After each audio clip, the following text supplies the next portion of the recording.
बिस्मिल्लाहिर्रहमानिर्रहीम। Assalamu alaikum and welcome back to another exciting lesson of English subject for grade 4. Students, um yesterday we started a new story and the name of that story was Pip Meets a Convict. Pip Meets a Convict. कल जितना part हमने पढ़ा था उसमें पता चला कि पिप इस बच्चे का रियल नेम नहीं है। बचपन में जब इसको इसका नाम सिखाया गया और जब इससे पूछा जाता था कि बताओ अब तुम्हारा नाम क्या है, तो वो फ़िलिप की जगह पिप बोलता था। असल में इसका नाम फ़िलिप था और फैमिली नेम पिप था, बट वो इन दोनों में से कोई भी नाम नहीं बोल सकता था तो वो पिप बोल देता था। तो इस तरह करते करते लोगों ने भी इसको पिप कहना शुरू कर दिया। आगे जो उसके बारे में बताया था वो ये था कि इसके पेरेंट्स की डेथ इसकी बहुत छोटी उम्र में हुई है। ये बहुत छोटा था, इतना छोटा था कि इसको पेरेंट्स का कुछ पता ही नहीं था।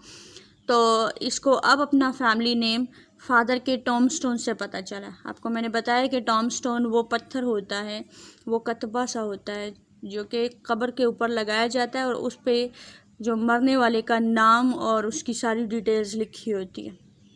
तो इसको अपने फादर का फैमिली नेम जो था वो वहाँ पर कब्र के ऊपर से लिखा हुआ मिला और सिस्टर ने भी बताया था। और बाकी जो डिटेल हमने वहाँ पढ़ी थी वो थी कि गांव किस किस्म का था, मार्ची एरिया था और ये इस वक्त चर्च यार्ड में खड़ा है और पूरा जो एरिया है वो हर तरफ डिचेस एंड माउंट्स नज़र आ रहे हैं, दरिया है और फिर दूर कई समंदर हैं। So students, we are moving on to the next part, and which is on page number 15. So look at line number 1 on page number 15. The grey land and the grey sky made me feel sad. The grey land and the grey sky made me feel sad. अच्छा, ये शाम का वक्त है तो शाम के वक्त सब कुछ ग्रे नज़र आता है।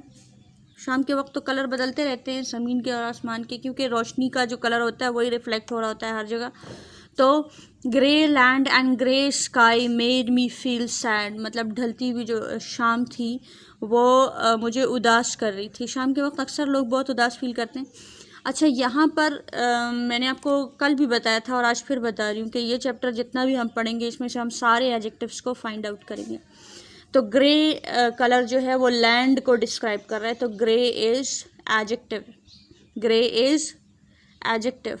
एंड ग्रे स्काई आपने शाम के वक्त में देखा होगा कि उसके कलर जो है वो चेंज होते रहते हैं, तो वो स्काई ब्लू इतना क्लियर नज़र नहीं आ रहा होता, वो ग्रे नज़र आ रहा होता है फिर, ठीक है।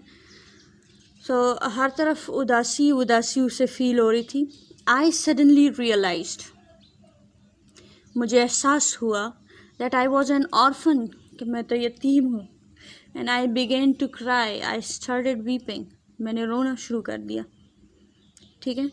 अभी अचानक उसको एहसास हुआ कि आई एम एन ऑर्फन, ठीक है, I was an orphan and I began to cry, और रोना शुरू कर दिया कि मेरी ना माँ है और ना बाप। अच्छा, एक्चुअली ये एक बहुत बड़े नावल का थोड़ा सा हिस्सा है और उस नावल के मुताबिक ये जो जिस वक्त यहाँ खड़ा है ये शाम का वक्त, तो कल सुबह को इनकी ईद होनी थी ना, तो ईद की शाम है ये, ठीक है। जो क्रिश्चियंस जो ईद मनाते हैं इनका क्रिसमस इवेंट आने वाला होता है, तो वो उससे एक दिन पहले की बात है ये, ठीक है। तो उस वक्त इसे एहसास होता है कि मेरे माँ बाप नहीं हैं और मैं कब्र के पास खड़ा हूँ और लोगों के माँ बाप होते हैं, वो उनके साथ ईद मनाते हैं, उनके साथ खुशियाँ मनाते हैं, उनको कहीं लेके जाते हैं, उनको कुछ ख़रीद के देते हैं, तो वो सब कुछ मेरे लिए करने वाला कोई नहीं है। तो ही स्टार्टेड वीपिंग, और जैसे ही रोना शुरू कर दिया, someone said hold your noise, चुप करो।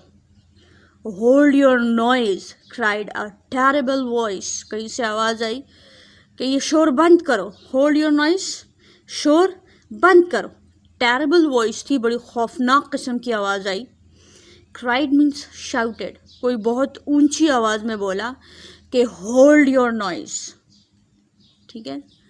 It came from a man who had just stepped out from behind the gravestone. जो टॉमस्टोन था उसके पीछे एक आदमी छुप के बैठा था. जब इस बच्चे ने रोना शुरू कर दिया तो वो उसी टॉमस्टोन के पीछे से निकल आया. स्टेप्ड आउट, बाहर कदम रखा. And he said, stop, keep still और I will cut your throat. Keep still मतलब खबरदार, हिलना मत. कीप स्टिल, हिलना मत. और I will cut your throat, या मैं तुम्हारा गला काट दूंगा, वरना मैं तुम्हारा गला काट दूंगा. अगर ज़रा भी हिले, ज़रा भी होशियारी की, तो मैं तुम्हारा गला काट दूंगा. Now here comes the convict. अच्छा, स्टोरी के नेम में आपको बताया गया था कि एक कन्विक्ट से इसकी मुलाकात होगी, लेकिन किस तरीके से होगी ये हमने अंदाज़ा नहीं लगाया था कि इस तरीके से होगी. ठीक है, कि बच्चा कब्रिस्तान में अकेला है, बिल्कुल अकेला खड़ा है और उसके पास कोई अपनी ही सेफ्टी की कोई चीज़ भी नहीं और अचानक से उस पर ये अटैक हो गया. ठीक है. This man was frightening. This man was frightening, ये बंदा खौफनाक था. ठीक है, दिस मैन वॉज फ्राइटनिंग, बंदा खौफनाक किस्म का था. फ्राइटनिंग भी एडजेक्टिव है जो डिस्क्राइब कर रहा है इस आदमी को. ठीक है, किस किस्म का आदमी था? फ्राइटनिंग था. He was dressed in a rough grey clothes. He was dressed in rough grey clothes. वो उसने जिस किस्म के कपड़े पहने थे वो कौन से कपड़े थे? रफ थे, मतलब साफ़ सुथरे, नीट और प्रेस किए हुए नहीं थे, रफ से कपड़े थे. ठीक है, और ग्रे क्लोथ्स थे, मतलब कपड़ों का कलर भी उसका ग्रे था. ठीक है, आप पिक्चर में देख सकते हैं.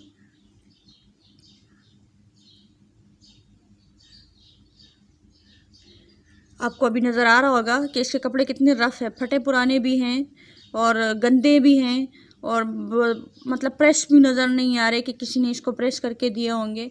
तो बहुत ख़राब हालत में था ये आदमी. ठीक है, तो यहाँ पर जो एडजेक्टिव्स हमें नज़र आए, ड्रेस्ड इन रफ़ और grey.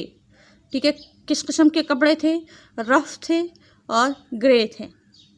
And he had a big iron chain in his leg.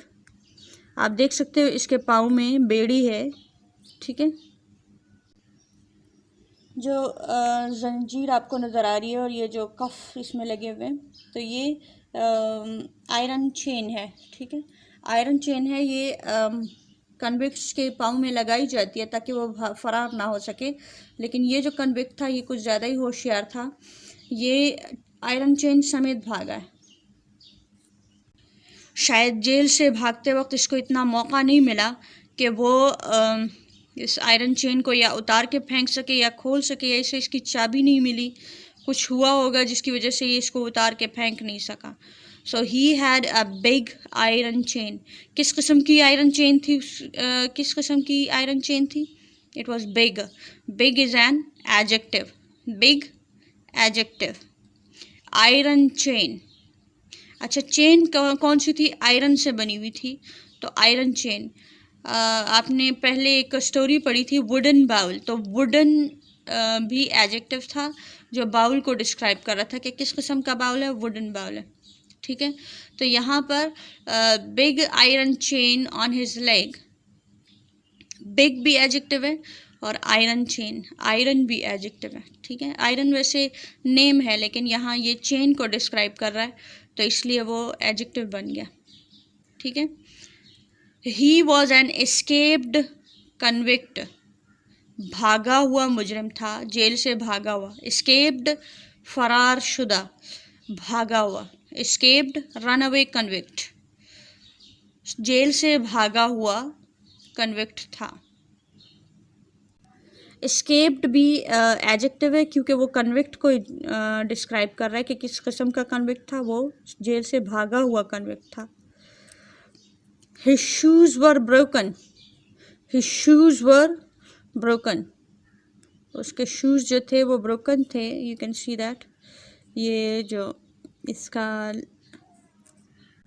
Left foot नज़र आ रहा है, उसका जो शू है वो थोड़ा सा ब्रोकन है. You can see that broken shoes. And he had an old rag tied round his head. He had an old rag tied round his head. Sir के इर्द गिर्द उसने एक कपड़ा बांधा हुआ था. अच्छा, रैग जो होता है वो एक चीथड़े को कहते हैं. चीथड़ा ऐसा छोटा सा पीस ऑफ क्लॉथ होता है कि जो कोई ख़ास शेप का ना हो, मतलब जिससे कुछ बन ना सकता हो, बस फालतू सा जो कपड़ा होता है, that is called rag. Rag. अच्छा, इस सेंटेंस में जो हमें एडजेक्टिव्स नज़र आए वो ब्रोकन और ओल्ड, पुराना. Old rag tied round his head. Tied round his head, उसके सर के इर्द गिर्द बांधा हुआ था. He was dirty from being soaked in the muddy water from the ditches. He was dirty. He was dirty. वो पूरा गंदा हो चुका था. From being soaked in the muddy water. गीले हो जाने की वजह से वो बहुत ज़्यादा गंदा हो गया था.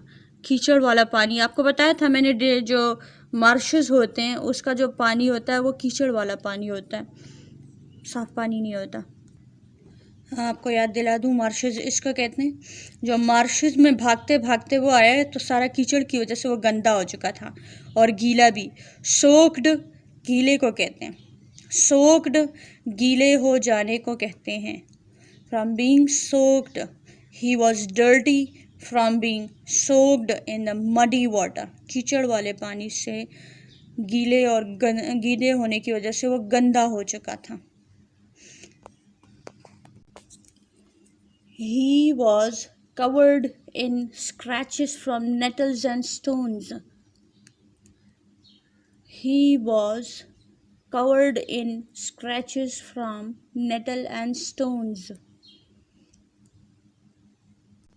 अब जाहिर बात है, जब कोई जेल से भागता है तो बड़े पुरसकून अंदाज में तो वो फिर रास्ते पे नहीं जा रहा होता है, भाग रहा होता है. भागते भागते फिर रास्ते में पत्थर भी आते हैं, कांटे भी आते हैं, जिसके साथ वो लग जाता है तो उसकी वजह से उसके जिस्म पर ज़ख़म से बन जाते हैं. तो स्क्रैचेस जो होती है वो मतलब खराशें से आ जाती हैं आपकी पूरी बॉडी पर. तो he was covered in scratches from nettles. Nettles ऐसे पौधे होते हैं जो आपकी बॉडी को नुकसान पहुंचा सकते हैं. I am going to show you the images.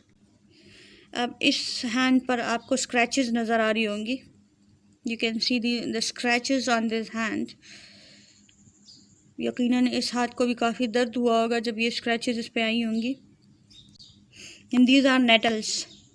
ये ऐसे पौधे होते हैं कि जिसके जो मतलब आपको काफ़ी नुकसान पहुंचाते हैं. जब आप इसके साथ लग के गुज़रते हो तो आपको ये स्क्रैचेस आती हैं. ठीक है, इनका जो असर होता है वो इतना रफ सा होता है, मतलब कांटेदार सा फील होता है कि वो आपको छुपते हैं और स्क्रैचेस प्रोड्यूस करते हैं. तो कभी नेटल्स और कभी स्टोन्स के साथ लग लग के उसकी पूरी बॉडी थी वो कवर्ड थी स्क्रैचेस और स्क्रैचेस की वजह से और ज़ख्मों की वजह से. ठीक है, सो यहाँ पर हमने कौन से एडजेक्टिव्स देखें. ओके, नो मोर एडजेक्टिव्स, सिर्फ ये डर्टी का वर्ड था. डर्टी, डर्टी गंदे को कहते हैं. गंदा इज़ डिस्क्राइबिंग दिस कन्विक्ट. ये वर्ड, इससे हमें पता चल रहा है कि कन्विक्ट इस वक्त किस हालत में है, गंदी हालत में. ठीक है. ही लिम्प्ड. ही लिम्प्ड. अच्छा, पाँव पे जब आपको चोट लगती है तो जिस तरीके से आप चल रहे होते हो, that is called limping. That is called limping. बड़ी तकलीफ़ के साथ चलने को लिम्पिंग कहते हैं. एंड शिवर्ड कंपनी को कहते हैं. Shivered. He limped and shivered and glared and growled. अच्छा, गुस्से से आँखों में जो गुस्सा था वो भी नज़र आ रहा था. मतलब काफ़ी ऐसे अंदाज से देख रहा था कि बच्चे को डर ज़रूर लगे. ठीक है, तो जब किसी भी बच्चे को गुस्से से देखा जाए तो डर ही जाता है. तो इसलिए इसकी आंखों में अजीब सा गुस्सा सा था. मतलब ये अपना रोब जमाना चाहता था कि बच्चा डर जाए. एंड ही ग्राउल्ड, और गर्रा रहा था, जो उसकी आवाज़ थी उसमें भी काफ़ी गुस्सा फील हो रहा था, ठीक है। काफ़ी जो इंतहाई गुस्से की आवाज़ में जो डबल सी आवाज़ होती जाती है, तो that is called growling. Growling. He limped, shivered, glared and growled. मतलब चलते हुए लड़खड़ाता भी था, कांप भी रहा था, लेकिन फिर भी आंखों में गुस्सा और आंखों और आवाज़ में गुस्सा फील हो रहा था। His teeth chattered in his head as he seized me by the chin. जब उसने मुझे पकड़ा, seized, held, seized किसे कहते हैं? held को कहते हैं, पकड़ने को कहते हैं। जब उसने मुझे पकड़ा मेरी थोड़ी से chin, you can see that he is holding him by the chin. आप देख रहे होंगे, he is holding, the convict is holding the boy by the chin. Chin is the lower part of your face, ठीक है। जो mouth से नीचे का पार्ट ऑफ योर फेस होता है उसको चिन कहते हैं। तो कह रहे हैं कि जब कन्विक्ट ने बच्चे को चिन से पकड़ा तो उसके अपने दांत भी सर्दी की वजह से खड़खड़ा रहे थे, ठीक है। आपने सर्दी में फ़ील किया होगा कि आपके जो दांत होते हैं वो आपस में खड़खड़ा रहे होते हैं, उसकी अजीब सी साउंड आती है। तो जब आप सर्दी में सर्दी आपको लग रही होती है और फिर सर्दी ही में जब आप नहा के बाहर निकलते हो वॉशरूम से, तो उस वक्त भी आपको ये सर्दी फील होती है। और या फिर अगर सर्दी के मौसम में आप रात को बाहर निकलते हो या शदीद सुबह जो होती है, बिल्कुल सुबह जो अर्ली सुबह होती है, तो उस वक्त इंतहा की सर्दी फील होती है और उस सर्दी में आप दांतों को फिर रोक नहीं सकते, आपके दांत फिर खड़खड़ाते ही खड़खड़ाते हैं, ठीक है। वहाँ पर आप इस चीज़ को रोक नहीं सकते। Oh don't cut my throat sir, I pleaded in terror. खौफजदा होकर I requested don't cut my throat sir, please मेरा गला मत काटे। अब किसी बच्चे को कह दिया जाए कि खामोशी से खड़े हो जाओ वरना मैं तुम्हारा गला काट दूंगा, और वो भी इस अंदाज में कि इंतहाई शदीद गुस्सा है आंखों में, जिससे बच्चा डर जाता है इजीली कि वाकई हो सकता है ये मेरा गला काट दे। तो इस बच्चे को लग गया डर, पिप को लग गया डर कि ये तो अब मसला पैदा हो गया है कि मैं यहाँ अंधेरे में आया हूँ और यहाँ पर पीछे से ये कन्विक्ट साहब आ गए, ठीक है। तो आज के लिए इतना काफ़ी है। आप इसको रीड करेंगे घर में, जहाँ कहीं रीडिंग में आपको प्रॉब्लम हुई आप पूछ सकते हैं। रिटन होमवर्क जो मैं आपको देना चाहूँगी वो यही दूंगी कि आपने इसमें से एडजेक्टिव्स को पिक आउट करके उसकी लिस्ट बनाकर रफ नोटबुक पे लिखना है, ठीक है। इसमें जितने भी आपको एडजेक्टिव्स मिलेंगे उन सारों को आपने अंडरलाइन करके लिखना है अपनी रफ नोटबुक में।